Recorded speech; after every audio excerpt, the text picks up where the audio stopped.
Hello दोस्तों, welcome back to my channel. तो आज हम लोग हिंदी का टॉपिक उपसर्ग, हिंदी में आज जो मैंने टॉपिक लिया है वो लिया है उपसर्ग। तो आज हम हिंदी के टॉपिक में उपसर्ग को डिस्कस करेंगे, तो वीडियो को एंड तक जरूर देखिए। चलिए फिर स्टार्ट करते हैं उपसर्ग को। तो उपसर्ग क्या होते हैं? उपसर्ग किसी शब्दांश के आगे कोई शब्द को जोड़ दिया जाए तो वो क्या बन जाता है? हमारा उपसर्ग बन जाता है। चलिए देखते हैं डेफिनेशन क्या लिखी है।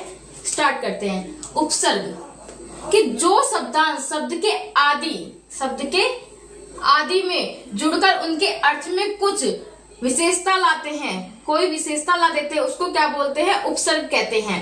कि कोई भी आदि शब्द मतलब कोई शब्दांश दे रखा हो, उसके आगे एक शब्द जोड़ दिया जाए तो क्या बन जाता है? वो उपसर्ग बन जाता है। उदाहरण देखिए, जैसे मैंने यहाँ पे लिखा अति प्लस रिक्त,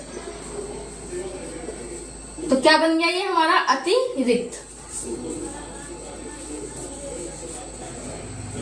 देखिए ये हमारा क्या है? एक शब्द है, शब्दांश है, उसके आगे हमने क्या जोड़ दिया? अति जोड़ दिया। अति का मतलब क्या होता है? अधिक। रिक्त का मतलब होता है खाली। खाली तो वैसे आप लोगों की अभी जब तक आप लोगों की जॉब नहीं लग जाती, खाली तो सभी हैं अभी तक। तो अति प्लस रिक्त, तो अति का अर्थ क्या बन गया हमारे यहाँ पे? अति का मतलब हो गया अधिक, और रिक्त का मतलब क्या बताया मैंने? खाली। तो क्या बन गया? अतिरिक्त। तो इसमें हमने इस शब्द में, रिक्त शब्द में हमने क्या जोड़ दिया? अति को जोड़ दिया। तो ये क्या बन गया हमारा? उपसर्ग। क्या बन गया? अतिरिक्त। तो ये शब्दांश क्या बन गया हमारा? एक तरीके से अतिरिक्त बन गया। तो क्या है डेफिनेशन? कि जो शब्दांश शब्द के आदि में जुड़कर उनके अर्थ में कुछ विशेषता ला दे तो वो क्या बन जाते हैं? हमारे उपसर्ग बन जाते हैं। जैसे मैं यहाँ पे लिख दूं परा प्लस क्रम, तो क्या बन जाएगा हमारा? पराक्रम। तो देखिए यहाँ पे ये जो क्रम है, तो क्रम के आगे हमने क्या जोड़ दिया? परा जोड़ दिया। तो ये परा शब्द जोड़ने से हमारा क्या बन गया? ये पराक्रम उपसर्ग बन गया। तो उपसर्ग क्या बताया मैंने? कि किसी शब्दांश के आगे कोई शब्द ऐड हो जाए, उसके आगे जुड़ जाए तो उसके शब्द में क्या आ जाती है? विशेषता आ जाती है। तो वो क्या बन जाता है हमारा? एक तरीके से उपसर्ग बन जाता है। अब उपसर्ग के क्या होते हैं? कई नाम होते हैं। उपसर्ग को हम आदि प्रत्यय नाम भी बोल सकते हैं, या व्युत्पत्ति मूलक प्रत्यय बोल सकते हैं, या फिर रचनात्मक प्रत्यय भी कहते हैं। किसको बोलते हैं? उपसर्ग को बोलते हैं। अब उपसर्ग के मैं लक्षण बताऊं इजी, उसमें अगर मैं आप लोगों को बताऊं कैसे आप लोग याद करोगे, एक नजर में आप देखना चाहो तो उपसर्ग पूर्ण स्वतंत्र शब्द से न होकर के एक शब्दांश होता है।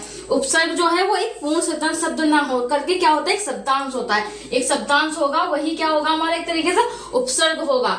उपसर्ग का प्रयोग शब्द के प्रारंभ में होता है। देखो उपसर्ग का जो प्रयोग होगा वो, जैसे शब्द ये हमारा दे रखा है, इसके प्रारंभ में जो हमारा शब्द आएगा वो क्या होगा? हमारा उपसर्ग होगा। जैसे ये पूरा बना अतिरिक्त, तो इसका जो रिक्त के आगे ये जो शब्द जुड़ा है, ये वाला अति जो जुड़ा है, तो ये क्या हो गया हमारा? उपसर्ग हो गया।